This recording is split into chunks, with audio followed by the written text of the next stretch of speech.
Goeiedag, good day, fellow South Africans and citizens of the world.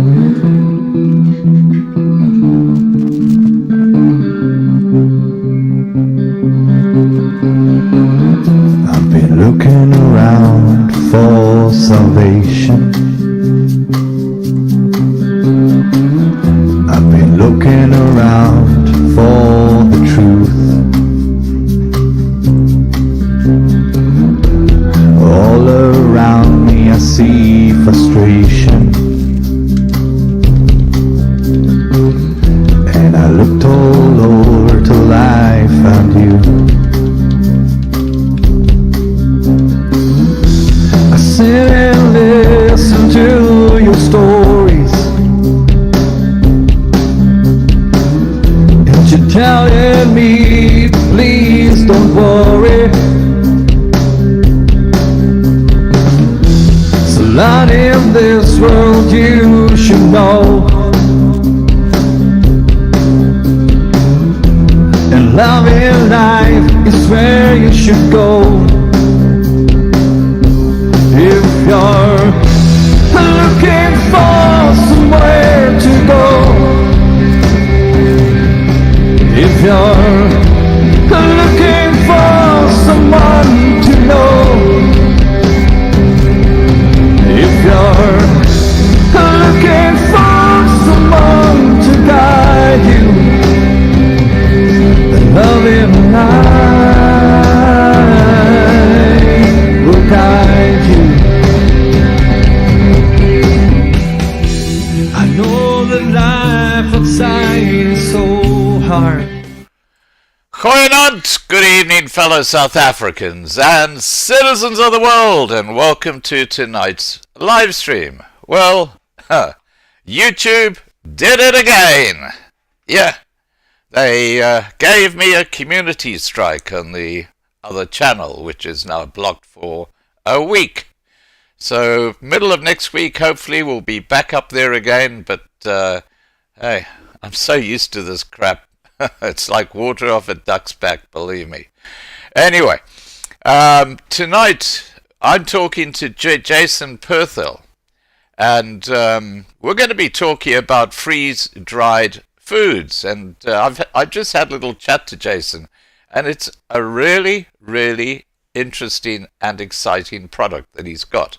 And we'll be having a look at some of the stuff that he does. All right, guys, without any further ado, let me get Jason on and we can get this show on the road. Here we go. Okay. Oh, I'm getting good at this jumping channels, believe me. Where are we going? This one here. Okay.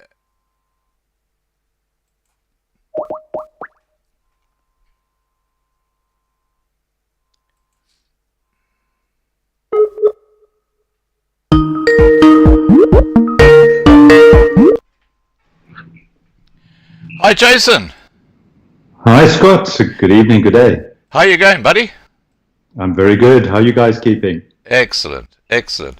Now, Jason, before we get into freeze-dried foods and a whole lot of stuff related to that, tell us a bit about yourself and how you got into this.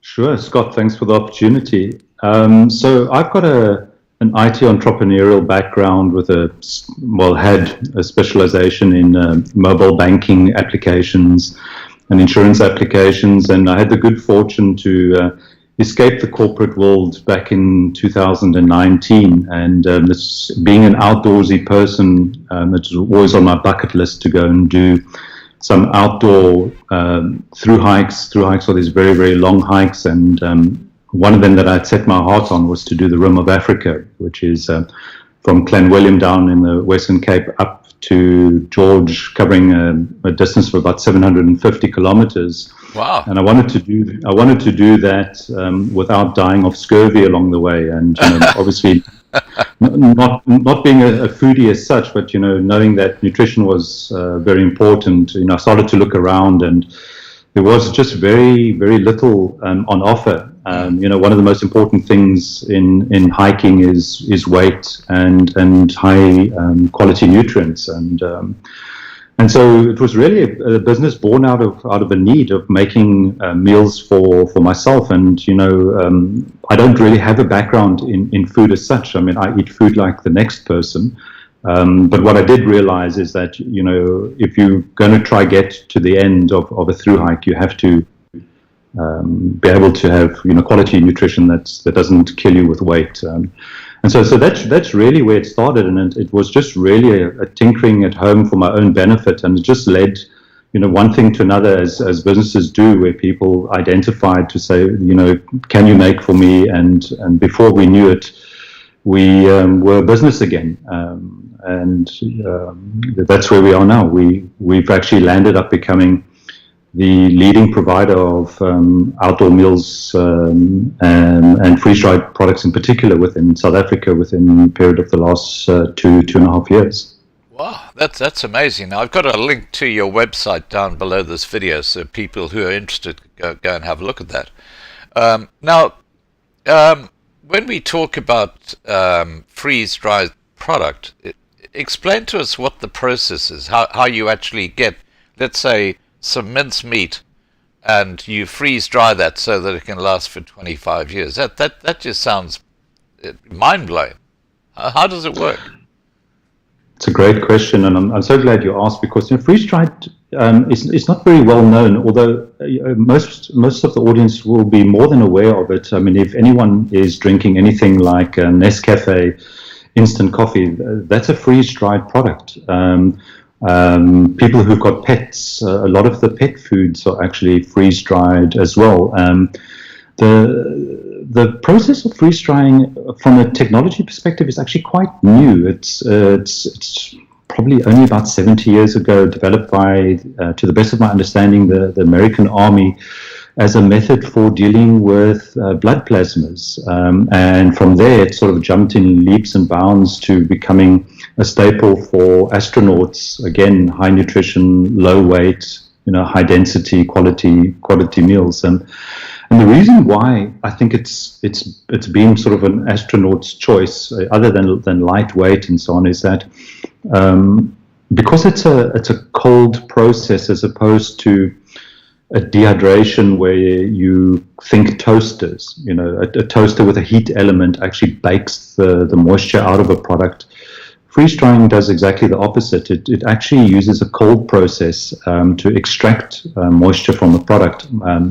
And the reason why we want to extract moisture from a product, if that's not specifically obvious, is that food spoils as a consequence of bacterial activity. The bacteria needs water as a medium to breed and multiply, and the bacteria then lands up consuming the product, and the product then lands up being spoiled and not fit for consumption. So if you eradicate the water from the product, you basically starve the bacteria's ability to actually multiply. It's very similar to frozen foods, funny enough. So when you put, let's say, to use your example, Scott, mincemeat in a deep freeze, you're not removing the water, but what you are doing is you're reducing the bacteria's ability to actually move around and multiply. So you're just essentially slowing the process down. And so freeze drying is a method to significantly slow down the bacterial process that would denature the products and render them inedible. So there are multiple ways. There's sun drying, there's spray drying, there's air drying, and each has its own benefits and so pros and cons. And so with freeze drying, it uses a cold process as opposed to a hot process, and the easiest way for someone to identify the difference in it is that most dehydrated products are vegetarian in nature. It's very, very few meat or animal products that are actually dehydrated because you can't get enough water out of them. In the South African context, we'll be well aware of things like raisins and biltong. Those are dehydrated products, and they significantly denature A raisin is no longer looking like a grape in both texture as well as shape and form. And biltong reduces significantly in shape, size, and so on. Although it's delicious, it's nothing near to the original fresh product. Where if we sort of juxtapose that to freeze drying, if I share an extreme example, we can easily take, say, a 200-gram sirloin steak and put it in the freeze dryer, extract all the moisture out of it, and it won't change at all. It will be exactly the same shape, the same size. It will have approximately about 87% of its weight removed. And visually, you'll see that it's slightly muted in color. So instead of being a bright red, it will be a pale red. But as soon as you reintroduce water to it, it goes back to its original fresh form. And you can slap it on the braai and cook it up. And we've done this many times before as a type of a home party trick between us and friends and people to actually demonstrate this, that you can't tell the difference between a rehydrated steak or that is fresh. And I mean, that's the beauty of the process. Wow. It's essentially creating a fresh product that has pretty much 98% of the nutrients. It's got the same shape, it's got the same textures, it's pretty much got everything. But now you're extending it to a shelf life of up to 25 years without the need for a refrigerator. You could just stick it in your cupboard or in your garage or in your basement and forget about it. And when you want it, it's going to be as good as fresh. Now when you say you can just stick it in a cupboard or in your garage or whatever, are you saying to me that you don't have to have it in airtight packaging, or you can just literally put it on a shelf that freeze-dried meat? Because you've pulled all the moisture out, it's extremely hygroscopic. It wants to pull the moisture back into it. So when we're done with the process of removing the moisture, the product gets packed into very specialized pouches. And most people refer to these pouches as mylar. Mylar is just a metal laminated pouch. Right. It's got a high barrier property to keep out moisture and oxygen and light. And if you do that, and you seal it properly, and you get rid of the residual oxygen, which you can vacuum pack if you want to. It's not necessary with freeze drying. We just generally, with all our products, we put in a little oxygen scrubber, an O2 absorber, and what that does is it just basically absorbs all the residual oxygen in the pouch. And then you've got no light, no moisture, and no oxygen, and because you're using a high barrier pouch, your product is shelf stable for 25 years. Wow. So you're saying to me that hypothetically you could put one of these deep frozen dried steaks onto a shelf for 25 years, and then you could have a barbecue and reintroduce water to it and not be able to tell the difference between that steak and one that you've taken straight out of the fridge. 100%. It goes beyond meats. I mean, so beef is a very, very good example. It's a brilliant product. Chicken equally so. I suppose the star example is when we do eggs. So we start off with freshly laid eggs. We crack them open. We beat up the whites and yellows. We then freeze dry that liquid, and it comes out as a beautiful crystalline. It looks like glitter when it comes out in a powdered format, a natural powdered format. And when you reintroduce water to it, it's amazing to see how the product actually goes back to that gelatinous typical egg. As if you've just cracked the eggs yourself and you're about to do a scrambled egg or omelette. Again, you would not know the difference if I didn't show you that it was rehydrated in front of you. Amazing. Look, I want to tell you a little anecdote, and it's a bit of a history lesson.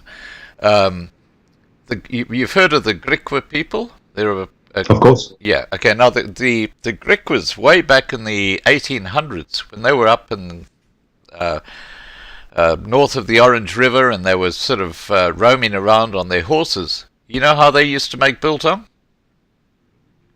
No, I don't know. Please tell me. They used to cut the strips of meat and get a bit of rope and tie the end of one strip of meat to the one end of the rope and another to the other end of the rope. They'd put the rope over the horse's back with the meat on either side on the flanks, and they would put a bunch of them like that. Then they would put a covering, like a mat or something that they sat on, over the meat, and they'd go out and ride. And the sweat from the horse would actually get into the meat, and that's how they created biltong. It's a bit of air drying as well. Incredible. Yeah. That's how they used to do. I mean, to add to that, I mean, well, one of the interesting stories that I always think of is, when people refer to, where is the driest desert on earth, and when it's they find out that isn't it? It's actually the Antarctic, weirdly enough. So when you think of it, you think, how is it possible that a place that is packed full of ice can be, considered a dry desert? And that speaks 100% to what freeze drying actually is, because what happens is when you get an environment that is so cold, the water vapor that otherwise would be in the air gets attracted to the coldest part, which typically in this case would be the ground, and there's almost zero moisture in the air as a consequence. And it's something like, you talk about the Griquas, we talk about, how Eskimos as well. I mean, Eskimos have been drying their foods, their meats in Arctic conditions for centuries. Exactly using the same method. So where it takes, let's say, an Eskimo a week to dry their products using specialized computer-controlled equipment with, very intense cold temperatures and very, very low vacuums, we essentially are able to accelerate that process. So we effectively doing what nature does, but much quicker. And that's just the beauty of mechanizing and sort of using, smart equipment. Right. Now, let's get into the reasons why people buy your product. And as far as I understand it, you've got two specific markets that you target. One is for people who are going out camping, or they're going on long walks in the bush, and it's a very convenient way to carry food which has a good nutrition. And the other one is for preppers, people who are worried about food security in the future. Do you want to just address both those different types of markets you've got? So, like, what is understood by long-term food security, and why is this important? Over to you. Sure. So, when the business started originally, it was very much an outdoor camping, hiking, outdoor leisure and adventure product offering. And for obvious reasons mentioned, it's lightweight, it's highly nutritious, easy to create from a rehydration and consumption perspective. And when we launched this business, we didn't actually identify a market that sort of approached us, and that was, what you referred to as the prepper market, people looking for food security, and they identified our product as a solution to a problem, and that problem that they've identified was, having this food security, having a sense of control, over their own fate. And so we landed up getting an enormous amount of interest in our meals, and because we although we are, by our own reckoning, a successful South African business, we're still a small family-owned business, and we take a lot of time to try to give the best service to our customers. And one of the things we do is, when we send off an order to anyone, we like to write a personal note of thanks and appreciation for the support that we receive, and that role falls to my wife, and she'd always be asking me, saying, is this person going up the mountain, or are they actually keeping the food for emergencies? And we actually didn't know who was buying our meals. And so So we thought, okay, well, in order to be able to speak to our customers better, why don't we look to actually create a second line, same company, same machinery, same value, same premium processes, and so on. And so we created a brand by the name of Proactive Foods, which is specifically aimed at what you refer to as preppers or people looking for food security. And the difference is that, the Forever Fresh side of the business is ready, pre-cooked, good to go meals. And the Proactive side is more bulk, long-term storage. So we use different packaging, different formats, and what we do find is that most customers sort of mix both. It's a combination of having meals on the one hand, and then having these bulk packs to augment one's food storage requirements. And to your question, I mean, you ask, why do people buy these products? So if you're a camper hiker, it's obvious. It's lightweight. You can't carry a microwave or a fridge with you, and 2-minute noodles becomes a bit monotonous after a while. So if you want restaurant quality meals and a real treat at the end of the day, well, we've got a product for you. If you're concerned, which you rightly should be, given all the circumstances, that the otherwise what appears to be a solid supply chain of supplying food to your local supermarket, if you believe that is safe and not vulnerable, then I would have to go as far as saying, we've got news for you that those supply chains are incredibly vulnerable. We can just look back at when COVID was around.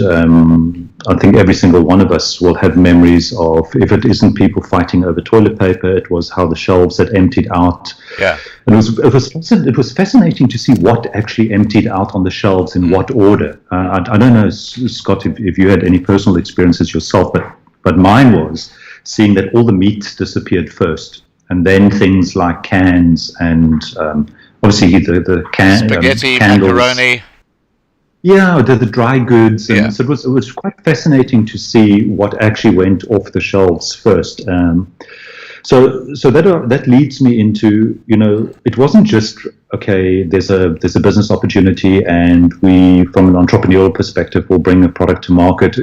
Myself and my family, we've always been preppers, and long before we actually even got into this business, had the foresight to realize that you cannot predict a disaster of whatever making coming your way. And so you do need to do something to protect, yourself and your family. And, I suppose, although preppers can get ridiculed quite a lot to say, look at the crazy zombie apocalyptic types, I strongly disagree. I mean, in my experience, and I speak to a lot of customers, if anything, it's people that have the intelligence and foresight to identify that no amount of growing lettuce or potatoes is going to harvest enough food before you die of starvation.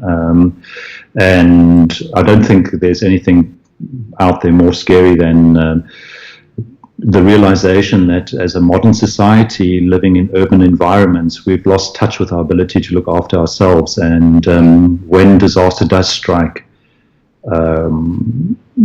it's comforting to know that there's a plan and that you are not vulnerable. And I suppose it's human nature and the psychology of human nature to try retain control. And part of the reason why we created this business, particularly the proactive side of it, is to give people that peace of mind.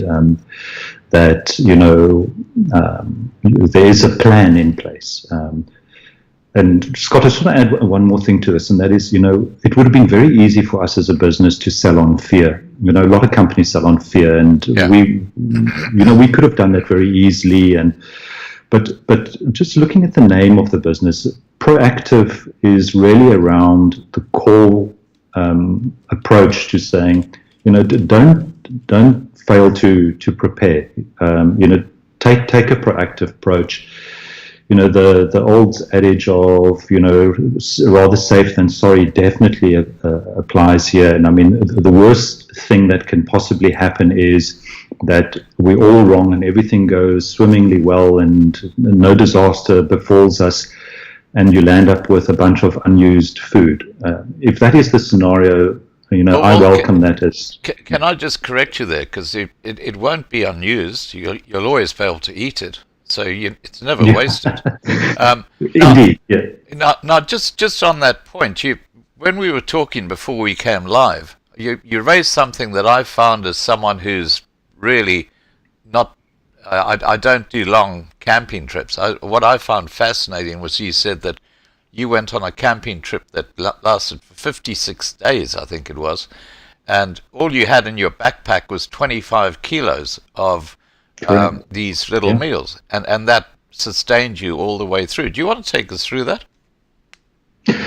Yeah, so I mean, it's always been on my bucket list to do a through hike like this, and one of the things that I mean, South Africa is a beautiful place. So we're blessed with beautiful geography, mountains, and so on, and to do such a hike, given the time and so on, is a privilege and difficult to do. It's not for everyone, but as you rightly pointed out, it was a thing that I embarked upon, 750 kilometers, fully self-sustained. And under normal circumstances, if you had to take traditional food with you, you'd probably need to carry, I would say conservatively, around 80 kilograms of food, which no one can carry 750 kilometers. It's just not possible. Yeah.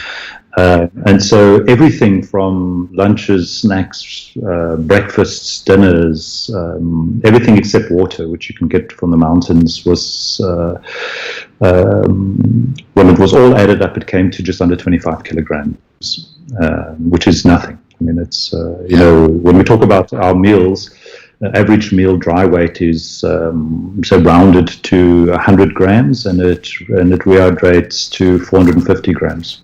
So you're looking at about a quarter of the weight. Yeah.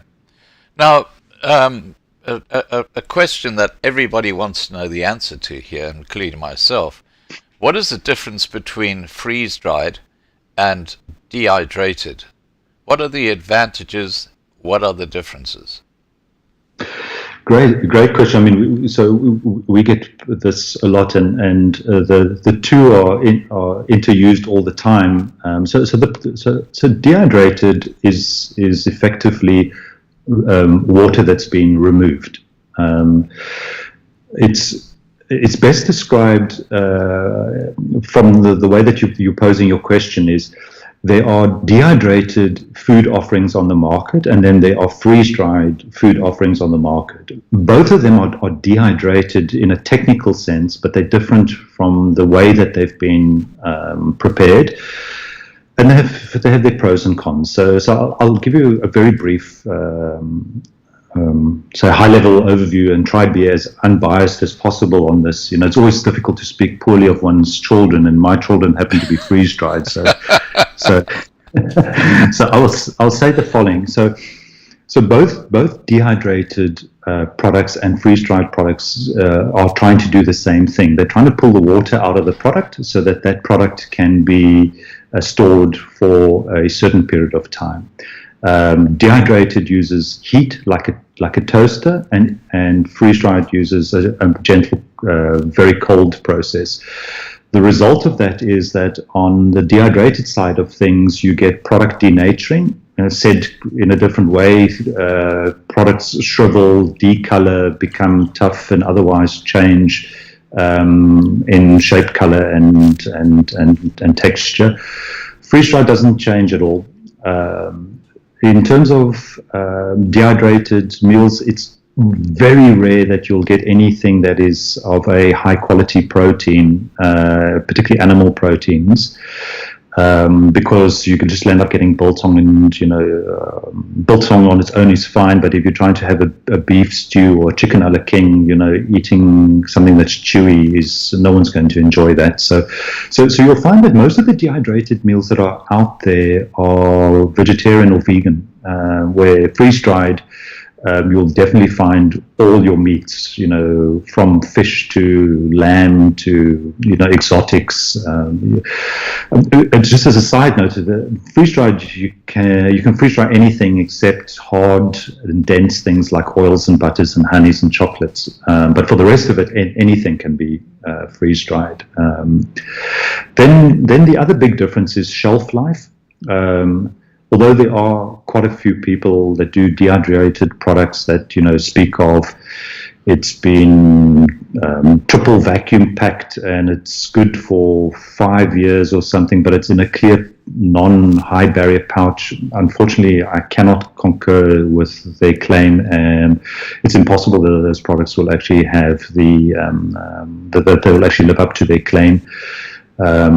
Just the percentage of water in that product is more than 5%. So the bacteria would be rampant in that product, and by the time that a consumer actually wants to use that product, when emergency strikes, they're going to be in for potentially quite an unpleasant surprise. The freeze-dried side, you've got close to 100% nutritional retention, and this is freeze-dried's actual trump card. It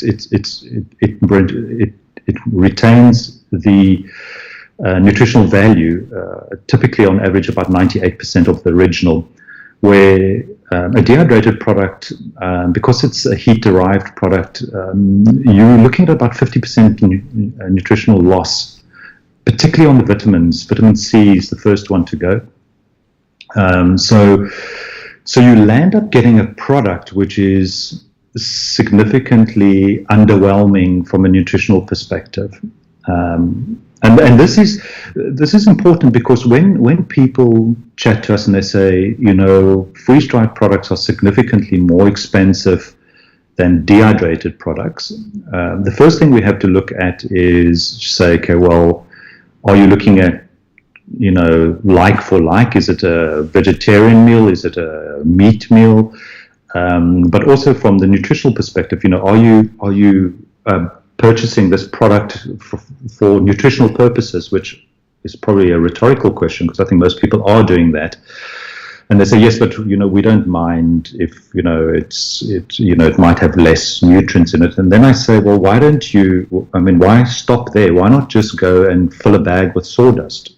Okay, because there you're going to land up getting a product that is even cheaper than dehydrated, and it has even less nutrients. And so it's a tongue-in-cheek analogy, but you really get what you pay for if nutrition and taste and texture are important to you. And those would be the high-level fundamental comparisons between the two. I think the ability to store it for 25 years is the elephant in the room to me. For sure, given... Which takes us to a product which you talked about. Now, I'm going to share a screen with you because I think this is what blew me right out the water. And I'm talking about your special packs where people don't just get one meal, they get boxes of meals. And we'll talk about that and how much these boxes cost, or that this particular product option costs. So I'm just going to share that screen with everybody. And this screen says 90 meals. Can you tell us what that's all about? So what we identified with the hiking meals is that more and more people that were looking for food security were approaching us to put together bundles of these meals for them, and they would ask us, can we get a bulk discount? And we said sure. And so the more people that were asking us, eventually it became a product. And we pre-packaged a selection of our meals and put them in configurations from 5 meals up to 360 meals, and each one fulfills a different purpose for a customer. So if it's a hiking customer and they're going to go do Fish River or Otter, they'll take a 5 meal pack, and so that product's very relevant for that type of market. But as we get into the 30 meal and the 90 and the 360, those are either for large groups, or they are for, we find a lot of the people that do yachting regattas, transatlantic expeditions to the Antarctic, missionaries into Africa. That large format meal packet appeals because it's got a significant discount, because it's a bulk purchase product. It's a favorite for preppers, particularly the 360 meal pack, because people who are looking for, the ultimate food security, peace of mind, they want to tick that box. They say, look here, I just buy this product. It's custom made.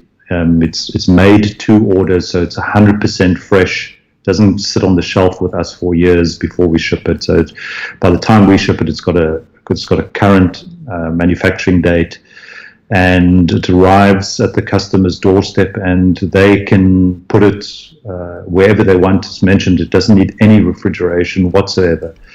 And typically, it's good for a family of 4 for a year. Others, budget conscious, can start with a 30 meal pack and build their way up. And we have many customers that do that. And we actually recommend that, you don't need to make a massive purchase up front. I mean, sure, we don't know what's going to happen tomorrow. So, I wouldn't say there's all the time on our hands, but there is a plan to work towards complete self-sufficiency with these what we call them adventure packs, because you can use them if you're actually going to do a traditional outdoor adventure, or what we refer to as a life adventure. ESCOM is a classic example of a life adventure. The lights are off, stove doesn't work. It'd be nice to have a quality meal that you can just add hot water to, and you've got yourself a fantastic dinner. Yeah, absolutely. And just talking about that, with the meals, okay. If you're going to buy 360 meals, what is the cost to buy that particular product of 360 meals?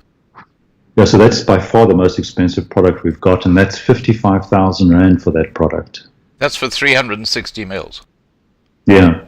So that's about That's about 150 Rand a meal. That's about what? Yeah. 12, less than $10 US per meal.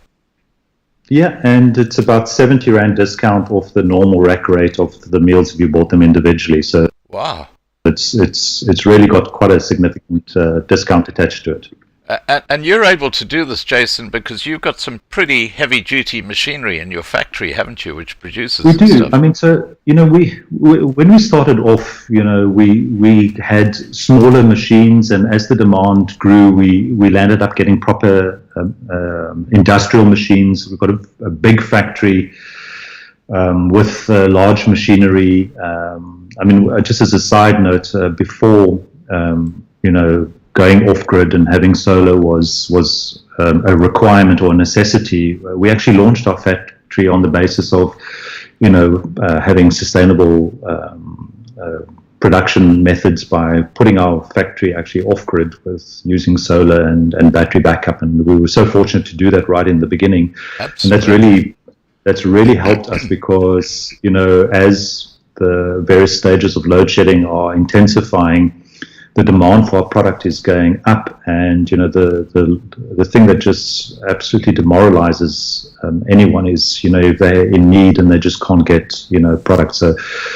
So we do push through all the stages of load shedding. We run 24/7, and wow. We're putting new products on every 48 hours. There is very high demand on the products, and we are super appreciative that we do have such high support from our customer base. There are many people that don't know about us. There are people that are still skeptical, But once customers get to literally taste the products and see that we are a legitimate company, or speak to others that are customers of ours, we do find that we establish, I'm not going to go as far as saying lifelong relationships with the customers, because prepping is not a set and forget, Scott. It's not like you'd buy and you just bury it somewhere. It's actually quite important, even though the products have such a long shelf life, that a degree of rotation. Yes, and that's the product critical. fresh. It is critical. Rotation is critical. So it's not set and forget. Yeah.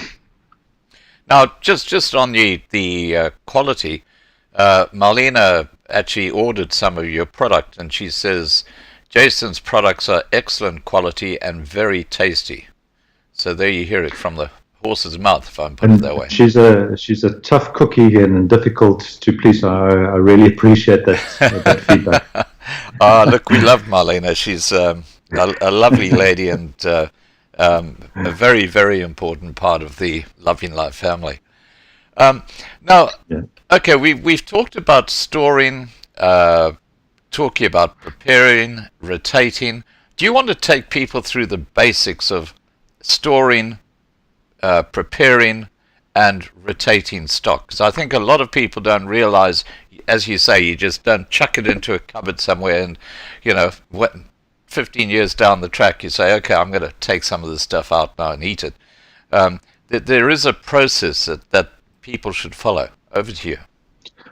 Yeah, so I think the first challenge that we have with customers is, I think customers get confused with the concept of freeze drying and associating it that it's a product that is frozen and somehow needs to be kept in the refrigerator. And I think we need to debunk that immediately. The name freeze drying has got nothing to do with refrigeration or freezers at all. I mean, its actual strong point is that it can be stored at room temperature.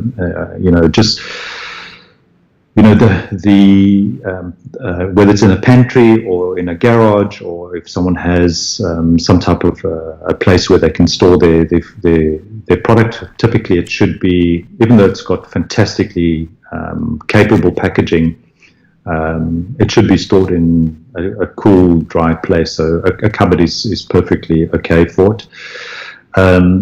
The thing that we like to recommend is that the products are rotated at least on an annual basis. And I think one of the things that we really do try and encourage is that should a customer go ahead and buy any of these products for long-term food storage purposes, that they actually take the trouble to prepare one or more of the products. And we say that for two reasons. The one is that the last thing you want is that when the need arises to actually utilize the food that you have invested in, you don't want to have added stress by not knowing how to rehydrate your meal, or if it's expired, or how do you cook it if it requires cooking, or now all your options are off the table and this is the only thing you've got, and did you make the right decision by buying from company X or Y or Z? And so I suppose what I'm saying is, educate yourself on how to prepare the meals, educate yourself on what to expect in terms of taste and texture. And I'm pretty confident, otherwise, I wouldn't even recommend this, that, the meals speak for themselves, the products speak for themselves, so that, you just land up having all the peace of mind that, you've got a product that you know how to use, you know how to store it, and you know what it tastes like. The part, Scott, that very few people talk about, and I just want to take a moment over here, is that we talk about prepping, but what we don't talk about is what's it actually like when you need to use these meals. What are the circumstances going to be? Whether it's natural disaster or insurrection or some other horrible event. Okay. Again, just from a proactive, positive perspective. people's stress levels are going to be at maximum. There's going to be a significant lack of morale. There's going to be all sorts of psychological challenges that people are going to be suffering under. Yeah. And it's a well-known fact that the basics of a good meal pulls people together. So what you don't want is a cheap, nasty meal when you're already suffering. You're going to want some degree of comfort, some degree of a cornerstone to rest on. Particularly, we see it all the time with food. If there's a death in the family, people bring food. If it's a wedding, people celebrate over food. In the hiking world, everyone says 80% of hiking sucks, but the 20% at the end of the day, when you have a meal with your friends, is the best part. So barbecue. Exactly. So the role of food to actually give people a sense of peace and comfort shouldn't be underestimated. And you don't want to be putting horrible things in front of you when you have no options. Yeah. Now, just so people understand, your business is one of the biggest of its kind in South Africa. Do you want to just address that point? And I'd remind people that there's a link to Jason's company below this video in the description. Back to you.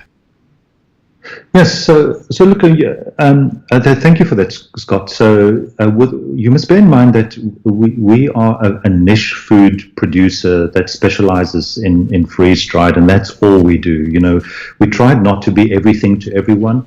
We're trying to create a quality product that's, made according to values that are important to us and our family, and that what we share into our products for our customers. And so it's products that are premium ingredients, so we haven't gone for cheap and nasties.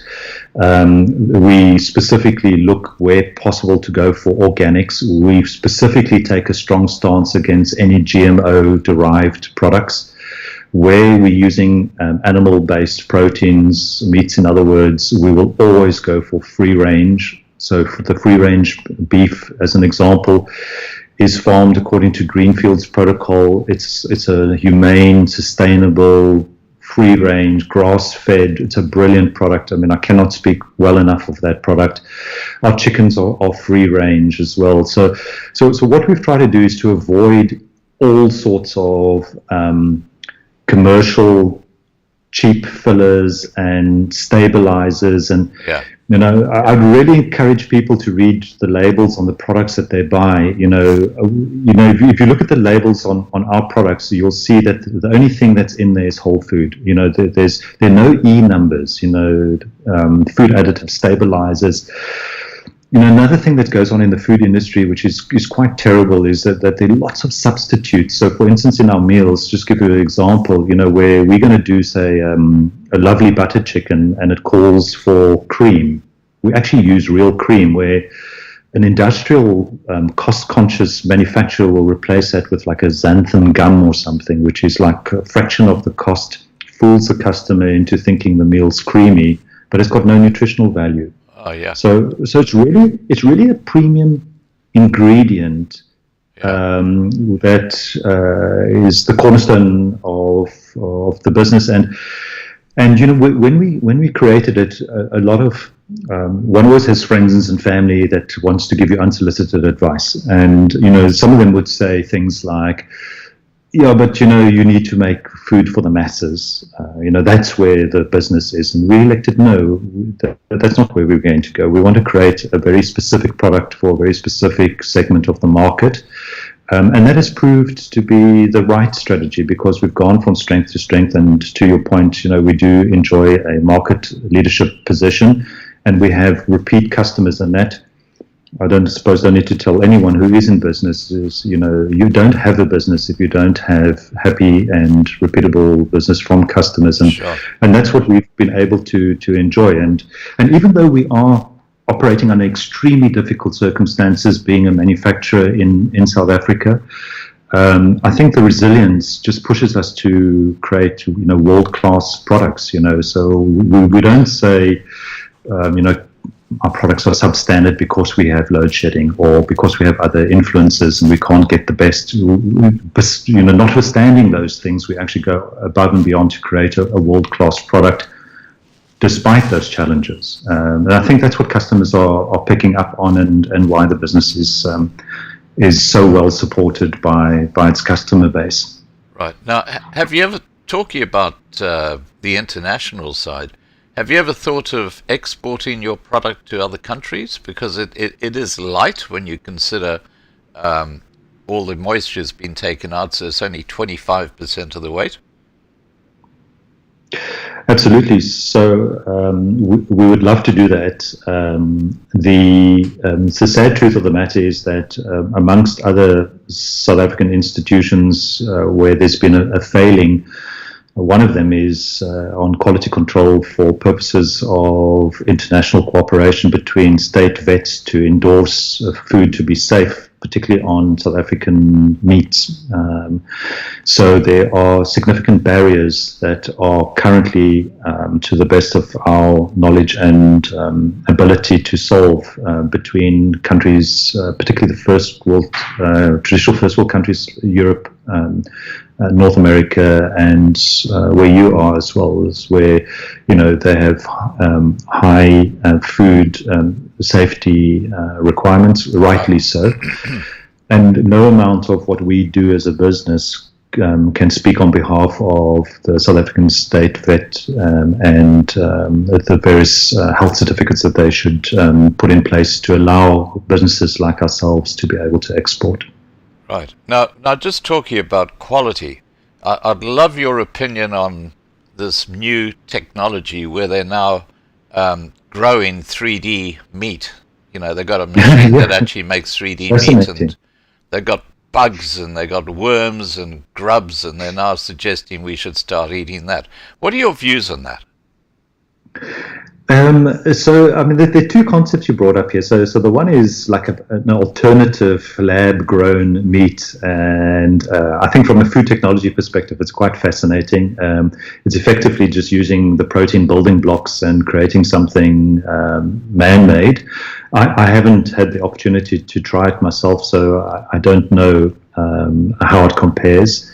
There are local products by the brand Beyond. I think it's called Beyond Meat. Beyond Meat. Yeah. It's frightfully expensive. Yeah. So, as with all things, new technologies, new TVs as an example, are most expensive until they become mainline. So I do see, as people become more conscious to the environment, that that will be a trend that I think will continue. The second point you raised on alternative proteins, whether it's black fly larvae or snails Yuck. or mealyworms or something, or crickets, I think that's interesting because protein is protein, and if it's ground up, bread is. No. I think bread's a third protein. I could never eat a cricket or a grub. I mean, I couldn't. It's like snails, escargot, as they call it. That French meal. I couldn't. It's like oysters. I can't eat oysters. They've got no taste. They're slimy and they're just yuck. Yeah. So I mean, what the challenge for those players in that industry is to have a tasteless extraction of the quality proteins at a lower cost that isn't detrimental to the environment. I think then they have a winning product, because you would be able to do a lot of protein-based food production, particularly in the baking side of things. As I mentioned earlier, on breads and stuff, you wouldn't even know that there was a snail or a cricket in your bread. It would just be protein. But don't these bugs have a huge amount of parasites in them that can actually be transferred to humans? Well, no, they wouldn't have a business if that was the case. I would say. Okay. All right. Now let's go back to shipping. Where do people buy your products? Do you have like distributors or stockers, or just a website? We do. So on our meal side of things, on the Forever Fresh side of things, we've got an extensive stockist list throughout South Africa. The biggest stockist of our product is the Outdoor Warehouse and Sportsman's Warehouse Group, as well as Cape Union Mart, plus pretty much every single leading independent sports store out there. On the proactive side of things, it's purely an online product where customers engage with us directly.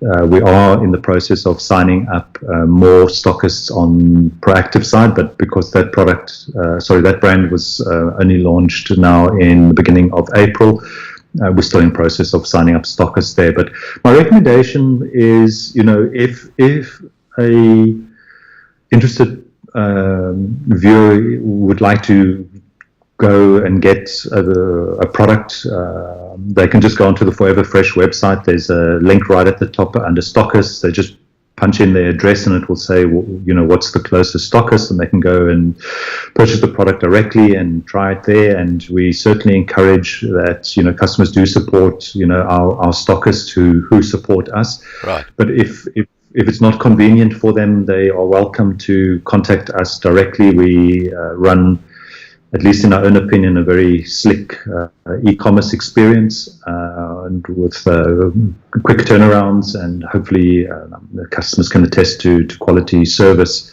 that their queries are answered, and we get them their goodies, with door-to-door courier, anywhere in South Africa. And generally it takes between 1 and 3 days. It's so convenient these days. Right. I know some people are a bit apprehensive still to do transactions on the internet, but I think it's becoming more and more acceptable to do so, and we find that it's certainly where the market's going. And if you know a product, there's no need to go and test it again. You know what it is. You just buy it online. Right. And just when it comes to shipping, I believe that if you order over 1,000 rands worth of your products, the shipping is free.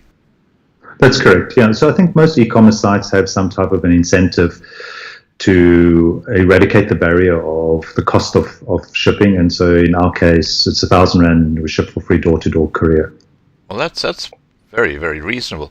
Now, there's one other really exciting thing that you might like to announce to people, and that's especially for people who are in the Loving Life community. You've got a special deal. Do you want to just talk about that? Yeah, absolutely. So, so again, my thanks for the opportunity to be on your platform and to share a little bit about, our story, and, also my thanks to Marlene for her support, and we as a small family business are looking to help where we can, and so we're offering your viewers a 15% discount on any of the products across our two ranges. It's a discount code that they can use, and that code is LIFE15, so LIFE15, and it's currently active. So if anyone wishes to make a purchase, they just put that code in at checkout, and that code is valid on all products except those that are already on special or discounted. But for the bulk of it, they can get themselves 15% discount. Fantastic. So yeah, that's now. I that's take from it that's only when they order online. They won't be able to go to a distributor and get that. No, exactly. That's 100% correct. It's an online discount offer that's controlled by us on our websites. Right. Okay. Now look, I've got a question for you from Marius. He says, "Why should dried fruit be freezed?"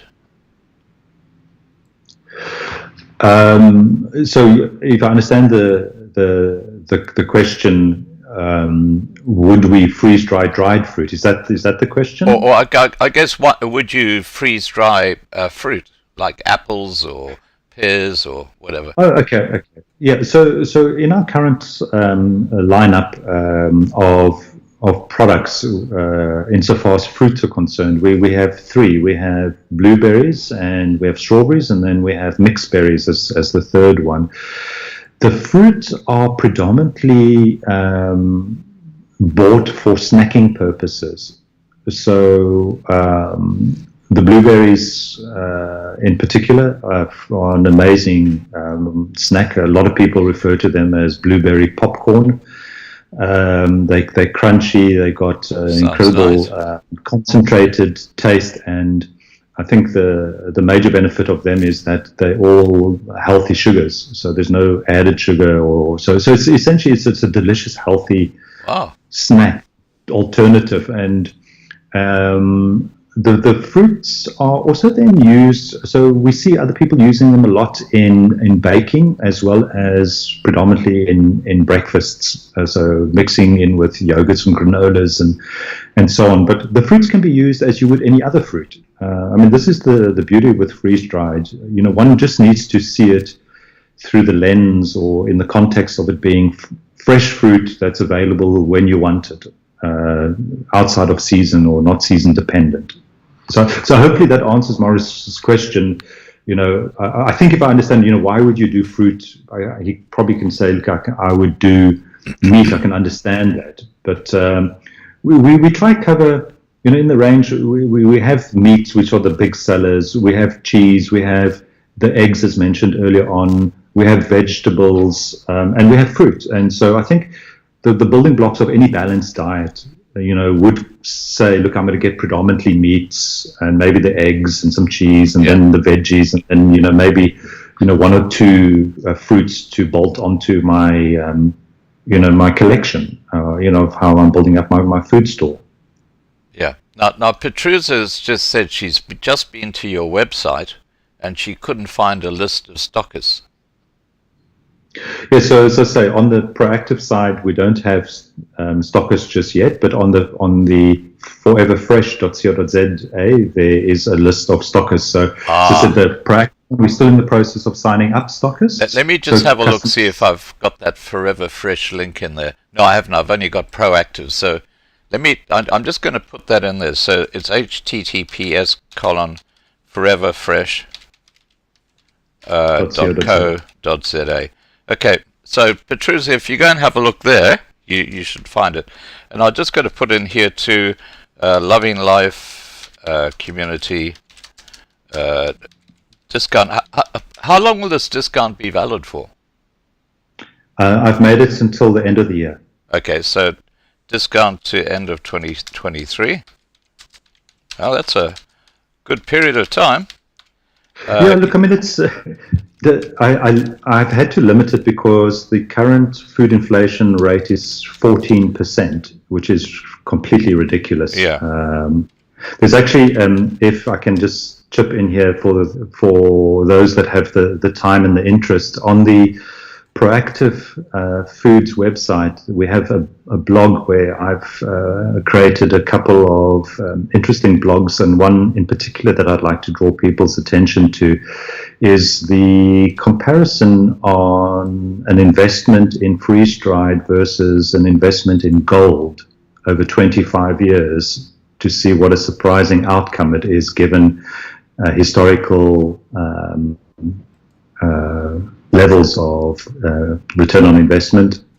It's an eye-opening, actually, Scott. So, and then there's a whole lot of other articles there around prepping advice as well, and some other tongue-in-cheek articles as well, poking fun at preppers as well. Put that forward to people to go and read if they want to see some blogs on the topics. Right. Okay. I'm just typing in a few things here as we talk. I'm just adding this to below the video. So for people watching, if you refresh this page, you should see available. Okay, stockist list, that's it. Okay, all right. So I've just updated the description below the video. So anyone who wants to check out the code where you get 15% off, and have a look at foreverfresh.co.za. I see Nat's put that in the side chat too. Thanks, Nat. Yeah, so Forever Fresh has got the stockers, and the other one doesn't, because it's a brand new product for preppers. Correct. All right. Now, Jason, is there anything else you'd like to add that we perhaps haven't touched on? I don't think so, Scott. Again, I think it's just a huge privilege to be given the opportunity to be on your platform, and I just thank you and the team and compliments on the excellent community work that you do. As I said, it's nice to have the opportunity to share what we do, and we are happy to have any of your viewers contact us with questions. We'll answer every single one of them. We're happy to go the journey with them and give them whatever information they need, and we hope to welcome them to our family as well as supportive customers moving forward.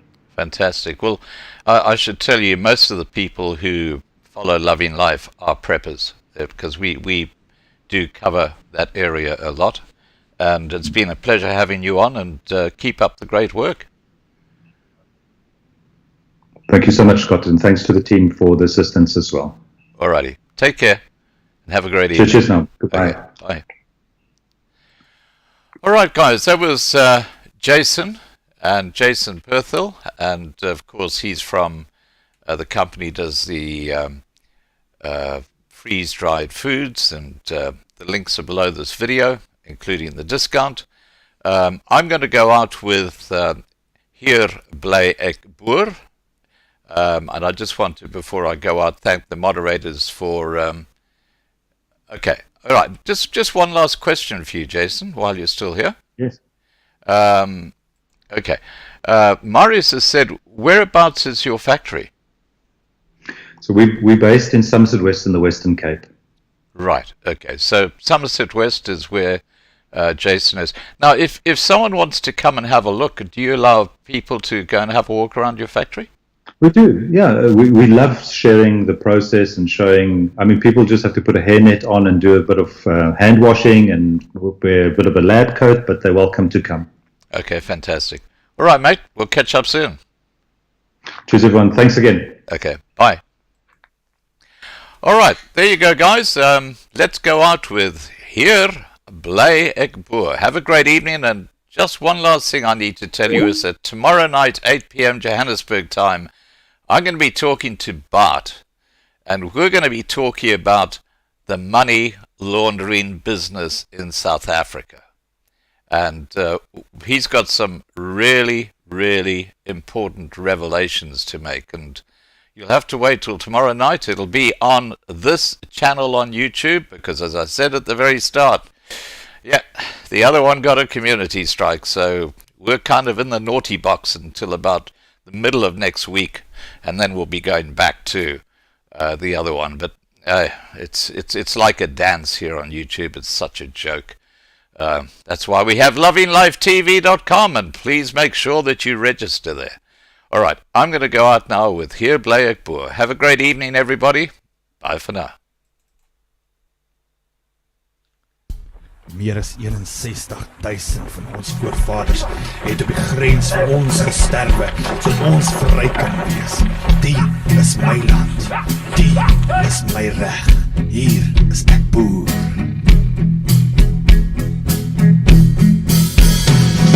Stof is ek gemaak en sal ek terugkeer. Die Bybel is die woord waaruit ek leer, soos die grond op die aarde. Hier bly ek boer.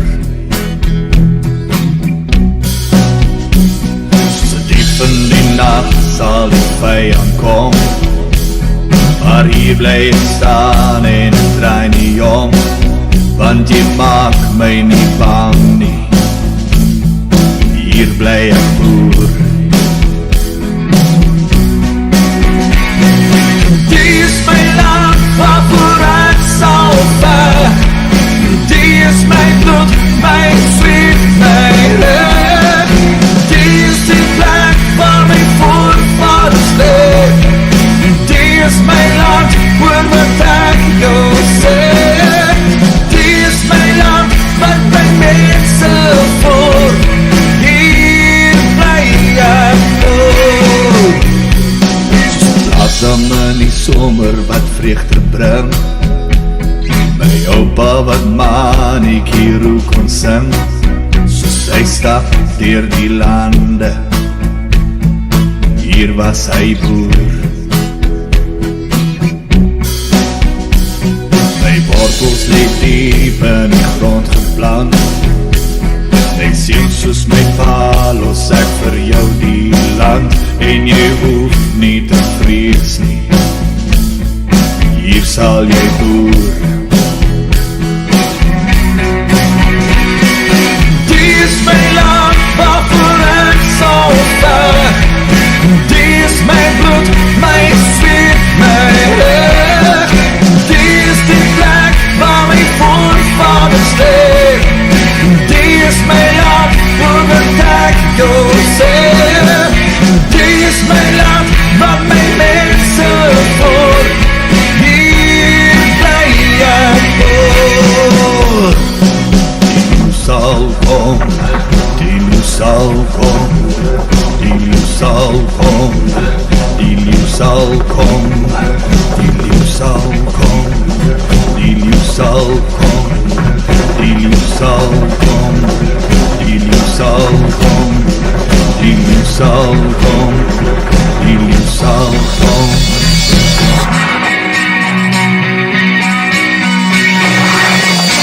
Die is my land, waarvoor ek sal veg.